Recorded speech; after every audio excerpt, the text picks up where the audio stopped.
ትንሽ ነገር እናትን ብቻ ስታስታምም በዚህ እድሜ ትንሽ ንገረን። ያን ያህል ብቁ የሆነ ገንዘብም የለንም። እኔ ነበር ያስታመምኳት።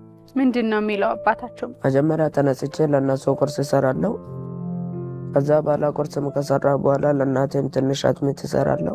እናት አባት ኖሮት የሚያድግ ልጅና በዚህ ሁሉ ፈተና ውስጥ ሆኖ ህመሙን የቤቱን ስቃይ ተሸክሞ እንደሚኖር ልጅ በጣም ብዙ ልዩነት ያለ ይመስለኛል። ከታመመች በኋላ አንድ ቀን ተጫውቼ ማለቀው የተቆፈረ ዲሻል እዛ ላይ ወደቀች።